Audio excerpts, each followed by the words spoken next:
안녕하세요. 미래에 계신 여러분, 프로젝트 반추입니다. 지금 이곳은 2022년 1월 3일 월요일이고요. 오늘의 반추를 시작하겠습니다. 먼저 오늘의 이슈를 보시겠습니다. 첫 번째 이슈는 쇄신입니다. 국민의힘 윤석열 후보가 오늘인 1월 3일 한국거래소 개장식 참석 일정을 끝으로 모든 일정을 취소하고 선대위 쇄신 작업에 들어가기로 했습니다. 김종인 국민의힘 중앙선대위 총괄 선대위원장은 국민의 정서에 따르는 측면에서 국민의힘 선대위가 최선의 노력을 경주하겠다는 것을 국민에게 보여드리겠다. 국민의힘 선대위의 전면적인 개편을 단행하겠다. 라고 밝혔습니다. 이준석 대표의 선대위 재합류 가능성에 대해선 당대표로서 당의 전반적인 체제를 동원해서 선거를 승리로 이끌 책임을 진 분이 이 대표다. 그 이상 다른 얘기를 할 수는 없다. 라고 말했습니다.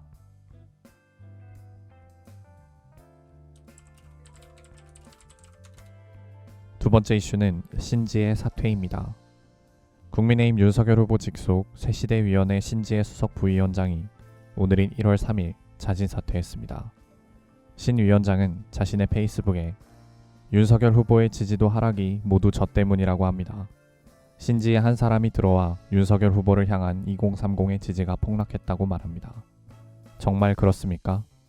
이준석 대표에게 묻습니다. 그동안 무엇 하셨습니까? 최고위원의 반발에 자리를 뛰쳐나가고 성상남 논란으로 연일 언론에 오르내리고 있지 않습니까? 당원들과 국민들이 뽑은 윤석열 후보에게 선거운동 하지 말고 가만히 있으라 라고 말하는 사람이 정말 당대표가 맞습니까?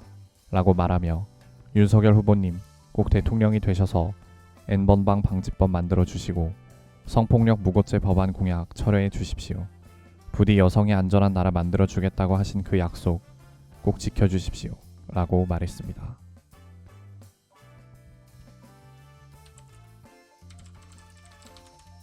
세 번째 이슈는 홍콩 언론입니다. 홍콩의 온라인 매체 시티즌 뉴스가 1월 4일부터 운영을 중단한다고 밝히며 폐간을 선언했습니다. 2017년 1월 홍콩의 언론 관계자들이 모여 독자들의 후원을 받고 중국 정부의 비판적인 기사를 보도해오던 시티즌 뉴스는 우리는 초심을 잊은 적이 없지만 안타깝게도 지난 2년간 홍콩 사회의 변화와 언론 환경의 악화로 이 작은 배는 강한 바람과 파도 아래 심각한 상황에 부딪혔다. 위기의 시기에 우리는 배에 탄 모든 이의 안전을 우선 보장해야 한다. 무거운 마음으로 폐간을 발표한다. 라고 설명했습니다. 홍콩 국가보안법 시행 이후 민주진영 매체가 폐간된 것은 이번이 세 번째입니다.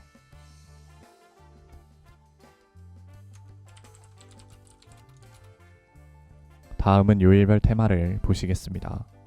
오늘은 월요일이고요. 월요일의 테마는 박스오피스 순위입니다.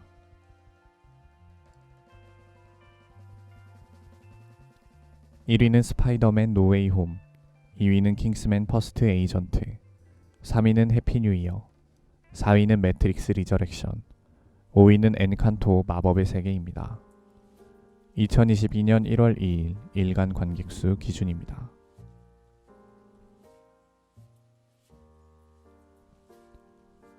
이제 여담 시간입니다. 오늘의 여담 주제는 유효기간 시작입니다. 오늘인 1월 3일부터 방역 패스의 6개월의 유효기간이 적용됩니다. 이제 백신을 2차까지 접종하고 14일이 지나 항체가 형성된 시점을 기준으로 6개월이 지나면 방역 패스가 만료되며 추가 접종을 하지 않을 경우 방역 패스 적용 시설에 입장할 수 없게 되는데요. 2020년 7월 6일이나 그 이전에 백신을 접종하여 유효기간 만료 대상자가 된 사람이 563만 명이며 이 중 518만 명이 3차 접종을 마쳐 유효기간이 연장됐다고 합니다. 만약 유효기간이 만료된 방역 패스를 제시할 경우 경고음이 떠서 시설에 입장할 수 없게 되는데요. 경고음이 울린다는 사실을 이미 언론에서 보도를 했기 때문에 만료자 스스로도 움츠러들 것이고 강제로 입장을 시도하려 해도 경고음이 울려서 시설 내의 사람들의 시선이 집중될 것이기 때문에 이제 업주들이 나서서 일일이 설득하고 되돌려보낼 필요가 없어졌습니다. 아직은 이제 1월이라서 만료된 사람이 그리 많지는 않을 것 같은데 이제 3월, 4월 지나고 제가 알기로 아마 작년 10월부터 9월, 10월, 11월 이렇게 3달 동안 2030 세대가 굉장히 많이 맞은 걸로 알고 있는데 이제 젊은 세대가 만료자가 되기 시작을 하면 아마 방역 패스를 두고 다양한 이야기가 오가지 않을까 생각합니다. 오늘은 이만 마치겠습니다. 오늘 하루 모두 수고 많으셨고 1월 3일이 생일이신 분들 진심으로 축하드립니다. 미래에 계신 분들 모두 과거를 거울 삼아 지혜로운 미래를 보내시기 바랍니다. 감사합니다.